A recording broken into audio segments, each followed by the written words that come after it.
like an ancient giant rising from the Potomac River at Weaverton Cliffs.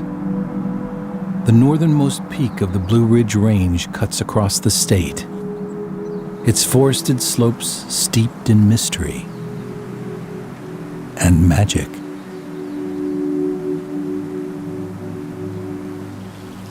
So we're out here on South Mountain, which is in western Maryland. Sarah Cooper is a local folklorist. This area is kind of the hot spot for most of the Maryland cryptids, creatures, and ghost stories that we all like to talk about today. Legends that seem to spring forth from the landscape itself. And few places on South Mountain are richer with lore than Turner's Gap, where tidy farm fields meet the margins of a dense wood, and the Appalachian Trail crosses the old National Road. Here, lone travelers report sightings of a ghostly black beast, the Snarly Yow. The Snarly Yow is this great big black dog.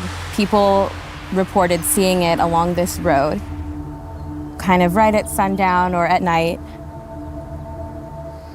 A lot of people believe that the Snarly Yow is a harbinger of doom, so you see it and then something horrible happens. And Snarly Yow sightings, I believe the most recent one that I could find was in the 60s or 70s. And the story might have been lost to time if it weren't for a wealthy widow, Madeline Vinton Dahlgren, who in 1876 purchased an inn at Turner's Gap to use as her summer home. Rather than scaring her off, South Mountain's strangeness drew Dahlgren in.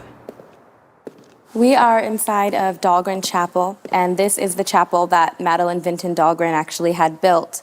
Spending your summers up here, you're surrounded by these people that have these really interesting stories and folk tales and superstitions. And she started to talk to people about it, and it inspired her to write about it and kind of catalog all of these different ideas in one place. A book, South Mountain Magic, full of otherworldly tales of phantom soldiers and snarly yowl encounters. Even a local sorcerer, Michael Zittle Jr., the Wizard of South Mountain. So we're actually right by Zittle's town, where some of his relatives, I believe, still live today. The son of German immigrants, Wizard Zittle's spellbook is on display at the Boonesboro Museum of History. Just one example of the many magical traditions and tales brought to the region by German settlers. Another is South Mountain's most notorious monster, the Snallygaster. So we're on South Mountain, headed towards the Washington Monument. The original in Washington Monument State Park. And we're up in this area because this was prime Snallygaster territory. Just ask hikers Todd Jones and Kim Kasem of Sykesville. As a kid, when we would come visit areas out here, my father would often make reference to, look out for the Snallygaster, it's in the woods, look out for the Snallygaster in the outhouse. And I actually introduced that to Kim and a friend of hers at a state park a couple years ago, and they were none too happy when about we it. were going into the porta pot. Yeah. So what is a Snallygaster? The believed origin is Schnellgeist, which is German for quick spirit. Similar to poltergeist, it was something that just disrupted your life. But over the years, it's evolved into a different beast entirely. And taking a trip up the monument's dark, winding stairs offers one of the best vantages around of Snallygaster country. So pretty much anywhere over these skies, you would have seen this big winged, one-eyed dragon coming through the skies to eat your chickens and livestock. That is, if you believe the local paper. Patrick Boynton is the author of Snallygaster, The Lost Legend of Frederick County, and a frequent visitor to the microfilm collection at the Frederick Library's Maryland Room. Let's see if we can find it. It should be right here on the front page. March 5th, 1909. There it is. Emmitsburg saw the great Snallygaster. Now that may seem like a strange headline to see in a newspaper, but papers around the turn of the century were filled with these sensational type stories.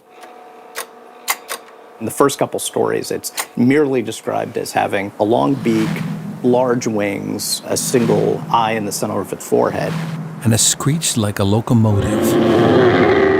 There's another eyewitness, a couple weeks later that says, oh yeah, and it also had octopus tentacles.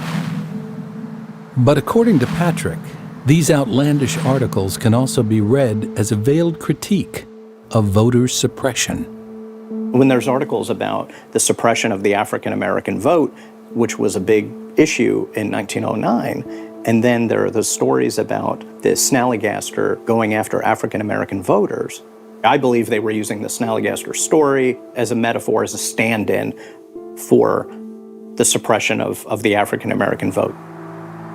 The local landscape provided a backdrop for this 21st century fable.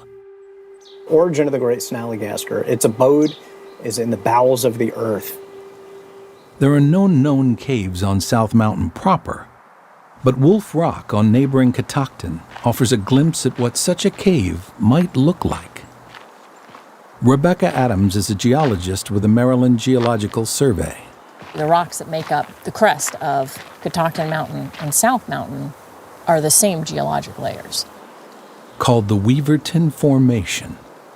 This fine orange line marks the top of a sand layer that was being deposited by a river channel around 550 million years ago.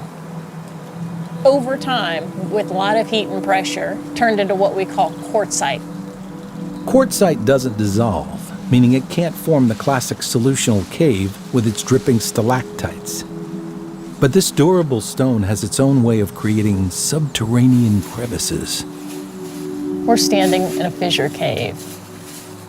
It formed because a crack that was pre-existing in the rocks, somehow that crack got pushed apart, either by ice or by tree roots. Forming a dark chasm that the human imagination seems primed to fill. Caves are mysterious. Whenever I enter a cave, I feel like in every dark spot in that cave and around every corner that I can't see, there could be a creature there that is as fantastical as my imagination can make it. So, could there be a Snallygaster lurking in the cracks of the mountain? Not according to the Register, which proclaimed in 1932 that South Mountain's resident dragon had officially been vanquished, boiled in a vat of moonshine. To comment now on the evils of alcohol. But the story lives on and continues to evolve. I think he's part Scaly, alligator. Part alligator. Yeah. There's an American Snallygaster museum founded by Sarah and a series of murals in Sykesville. Sykesville actually loves the Snallygaster and claims it. Even a little local rivalry. I would say if any town can lay claim to the Snallygaster, it would be Middletown. Though perhaps Maryland's monsters belong to the landscape itself, to the hidden crevices, dark roads, and dense woods, which fire the imagination and inspire dreams of magic.